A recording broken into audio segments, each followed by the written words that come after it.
Alors c'est l'histoire d'un éléphant qui rentre dans une boulangerie. Il s'adresse à la boulangère et lui demande « Vous avez des croissants, s'il vous plaît ?» Elle lui répond « Ah non, désolé, j'ai plus que des pains au chocolat. » Il lui répond « Bah c'est pas grave, je suis en mobilette !» Si cette vanne vous a plu, peut-être que le film vous plaira aussi.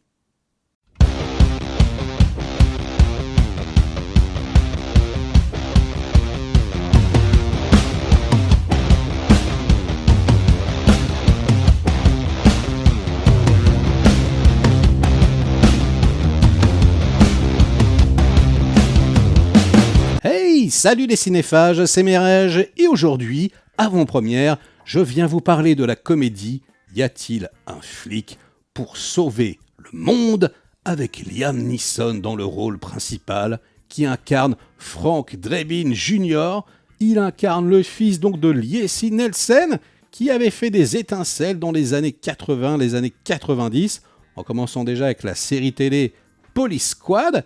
Et puis ensuite, donc, y a-t-il un flic pour sauver la reine? Y a-t-il un flic pour sauver le président? Et puis, y a-t-il un flic pour sauver Hollywood, etc., etc. Bref, ce sont des films cultes.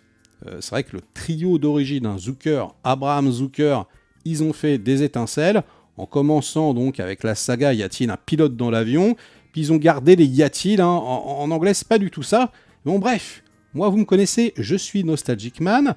En plus, ce week-end, j'étais à Liège voir la famille et Vlatipa Kokinepolis passe en avant-première ce putain de film. Donc oui, j'y suis allé, j'étais accompagné, j'ai une excuse, car si vous suivez la chaîne avec assiduité, c'est vrai que c'est très rare que je critique des comédies.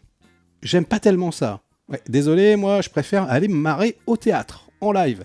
C'est vrai que vous pouvez prendre des comédies, n'importe lesquelles, dans n'importe quel pays. Italien, franchement, espagnol, coréen, français, américain. Vous me prenez des gros mastodontes, je déteste. Marie à tout prix, par exemple, j'ai envie de me suicider, carrément, donc non, vraiment, je déteste ça. Mais c'est vrai que l'humour absurde, parfois l'humour un peu télévisuel, un peu à la les nuls, ça peut me faire marrer. Ok ? Donc je me suis dit, allez, pourquoi pas, allons-y, on va bien voir ce que ça donne, et puis ça me fera un film à critiquer en avant-première. Donc j'y suis allé. Tiens, il y avait 2 sous-titres, très très bizarres d'ailleurs. Enfin bon, c'est comme ça. Waouh. Alors, je suis pas le public cible, clairement. C'est-à-dire que, encore une fois, moi, ça me fait pas marrer, et bon, là, force est de constater que dans la salle, et des gens rigolaient. Je vous le dis, ça rigolait, à des endroits où moi je rigolais pas et inversement, mais en tout cas, voilà, les gens se marraient quand même plus ou moins. Donc ça veut dire que ça fonctionne quand même un petit peu. Il y avait une très bonne ambiance, on va dire. Liam Neeson, à la place de Jesse Nielsen, c'est très très bizarre pour moi d'avoir fait ça. Liam Neeson, c'est un excellent comédien. On est complètement conscient que le mec est versatile total, il peut tout jouer, que ce soit la liste de Schindler ou Darkman, il est à l'aise dans tous les registres. On va dire que le problème, c'est que depuis plus de 15 ans, maintenant, il est enfermé dans un stéréotype d'actionneur, un film d'action. C'est pas trop ce qu'il joue un flic. Voilà, c'est toujours un peu le même personnage, etc. Et c'est vrai que, putain, c'est devenu une action star à plus de 50 ans. Très, très bizarre, le parcours, quoi. Il a quelque peu abandonné des rôles plus intéressants, même s'il a fait le Scorsese, Silence, par exemple, on a des petites choses, quoi. Mais globalement, il s'est enfermé là-dedans, et c'est de plus en plus médiocre. Et là, il y a des trucs qui sortent même plus au cinéma. C'est direct ou streaming, direct ou DVD. C'est compliqué. Donc là, j'ai lu une interview où, clairement, il annonce qu'il en a marre, qu'il a plus de 70 ans, et que donc, il veut pas tromper le public. Il dit qu'il veut pas servir des scènes d'action, ça serait pas lui qui ferait les cascades, etc. Donc, il essaye donc de se réinventer.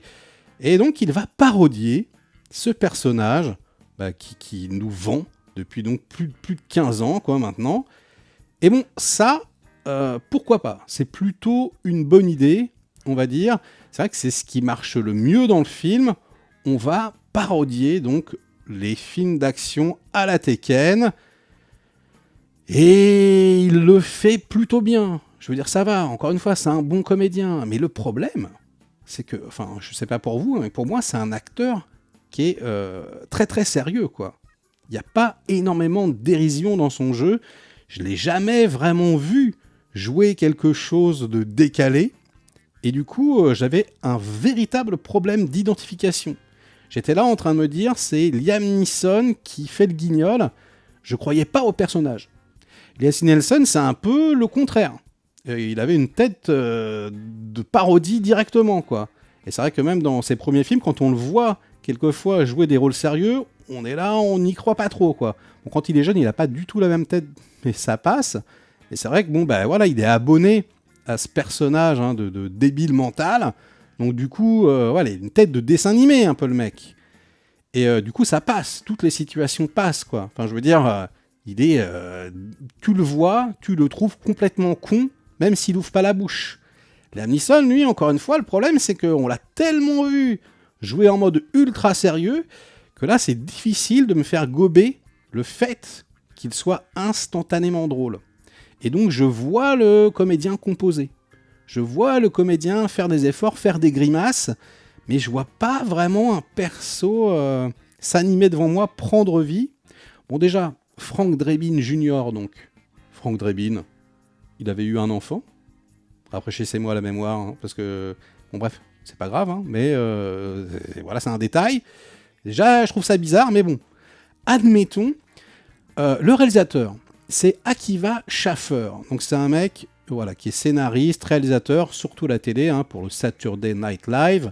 Donc, c'est un mec qui est habitué, justement, à cet humour un peu à la les nuls, quelque chose où il y a énormément de vannes à la seconde, etc.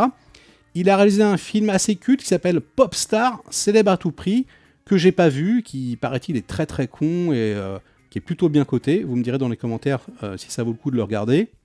Moi, ça m'a pas attiré. Mais bon, voilà, il a réalisé des dessins animés également. Bon, ok. Et il s'en sort plutôt bien, j'ai envie de vous dire, dans l'ensemble.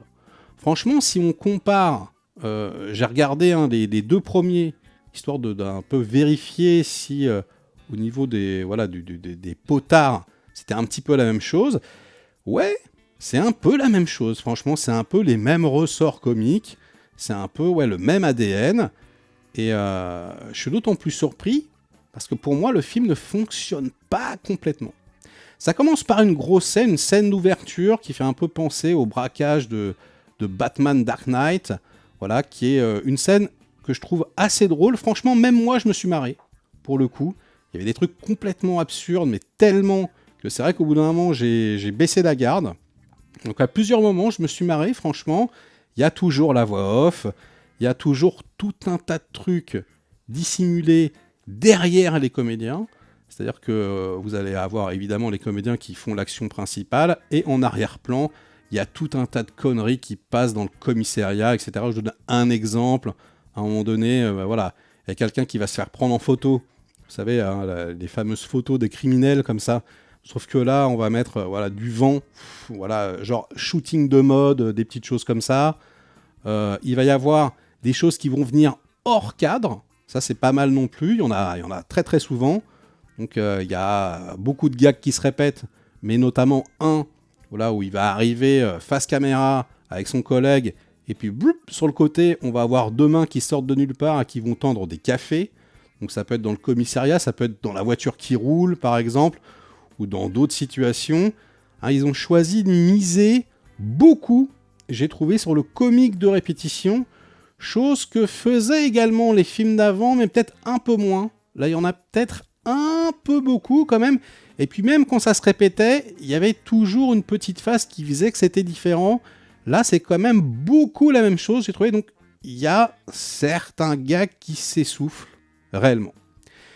Et puis alors, j'ai trouvé que surtout ce qui marchait pas du tout, c'est Pamela Anderson, donc qui est le love interest, qui doit se venger du grand méchant parce que voilà, on a tué quelqu'un de sa famille, je vous en dis pas plus. Le grand méchant, c'est Danny Huston, que j'aime beaucoup d'ailleurs, hein, c'est un très bon comédien. Lui, en gros, il veut contrôler le monde avec une espèce de boîte magique qui fait que toute l'humanité peut se barrer en couille, peut commencer, t'appuies sur le bouton et tout le monde se fout sur la gueule. Bon, voilà, c'est un truc comme ça fait beaucoup penser au scénario du premier. Hein. Rappelez-vous, le grand méchant, pareil, il hypnotisait pour tuer la reine n'importe qui, etc. Et donc voilà... La menace pouvait venir de n'importe quel joueur sur le terrain de baseball.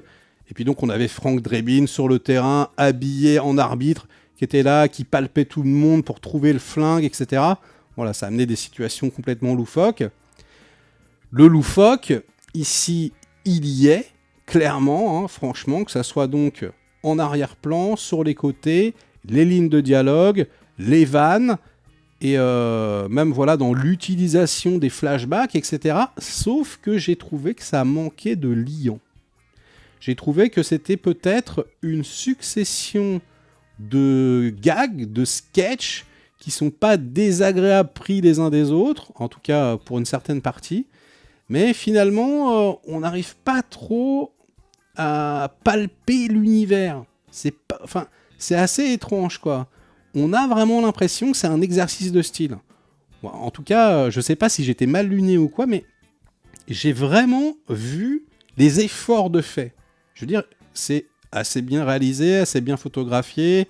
Encore une fois, tous les comédiens, ils sont pas dégueulasses, etc. Mais j'ai senti les rouages de la mécanique, alors que dans les films originaux, je trouve que tout passe crème, tout est fluide. Donc ça m'a fait chier.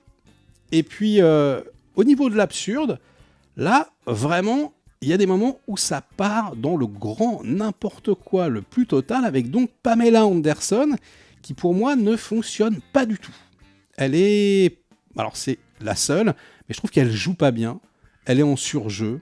Voilà, il y a 2 scènes ultra malaisantes pour moi. Une scène où elle chante dans un club de jazz, qui marche mais absolument pas, où elle chante mal. Pareil, ça fait référence au premier film.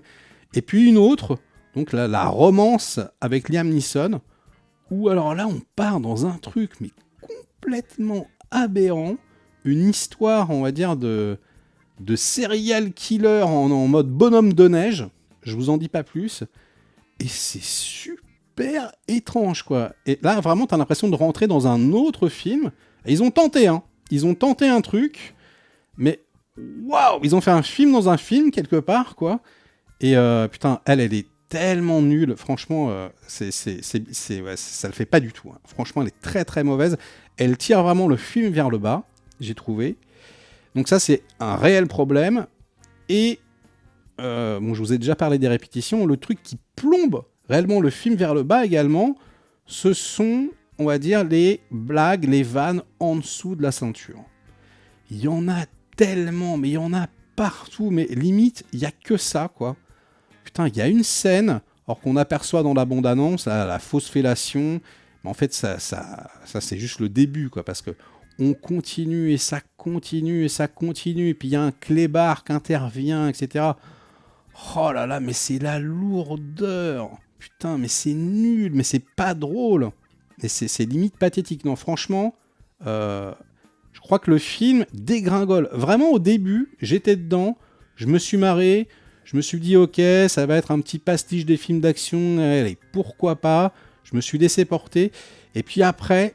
Ouais, on sent tellement la mécanique, et voilà, et Pamela Anderson est tellement naze que tout s'écroule, et puis bon voilà, les gags se répètent, bon voilà, 1 fois, 2 fois, 3 fois, 4 fois, les cafés, le machin, le truc, les vannes en dessous de la ceinture, blablabla.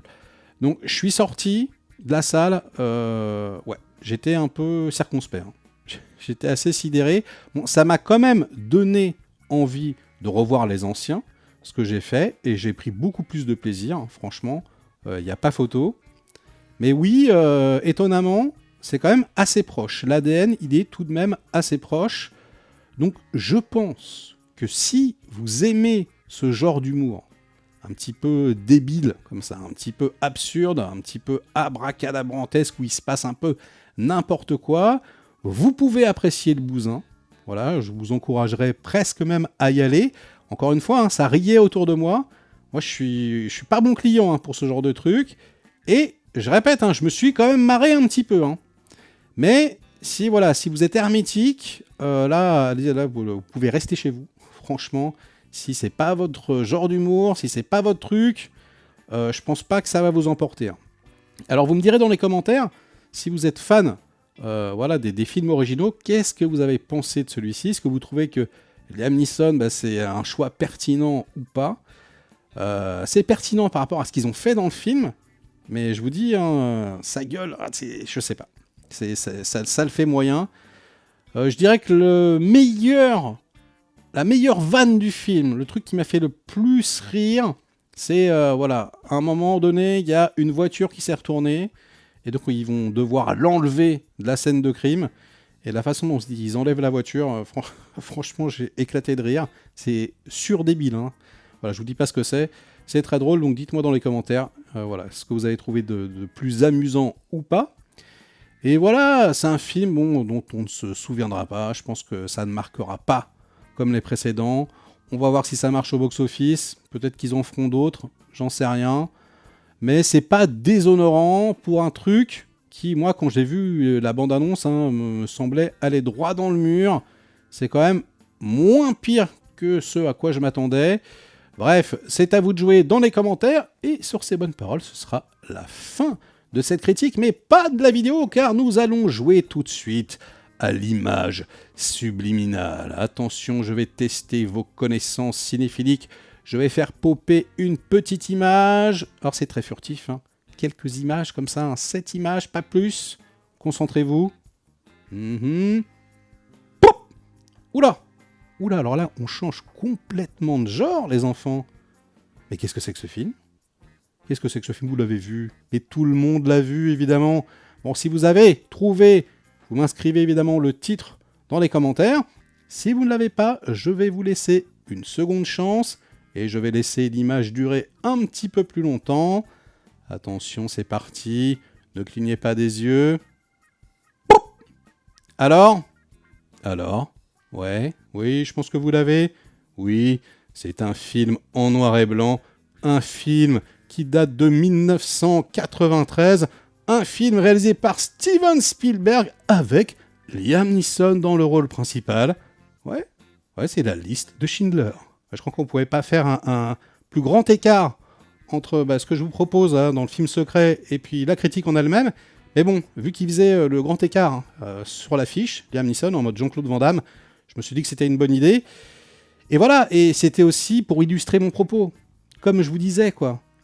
On l'a trop vu dans des films méga sérieux, pour moi, pour pouvoir l'apprécier pleinement dans une comédie. On l'a trop vu, on en a trop vu. S'il avait alterné des trucs, là, pourquoi pas ? Mais j'ai eu beaucoup de mal. Bref, si vous n'avez pas vu la liste de Schindler, jetez-vous dessus. C'est franchement un très très grand film. On peut quand même regretter, évidemment, que les Allemands parlent anglais, mais bon, je pense que c'est quelque chose que ne referait plus Spielberg aujourd'hui. Mais en dehors de ça, franchement, c'est magnifique, c'est tellement bien réalisé, c'est très émouvant. Voilà, donc si vous avez peur de vous faire chier, parce que c'est très long ou quoi que ce soit, et que vous n'osez pas le regarder, maintenant jetez-vous dessus, je pense que vous serez conquis. Et sur ces bonnes paroles, ce sera la fin de cette vidéo. Likez-la si elle vous a plu, diverti un minimum. Délikez-la sinon, inondez-moi de commentaires comme d'habitude pour faire marcher le petit robot YouTube. Et nous, on se retrouve très vite pour de prochaines aventures. Ciao!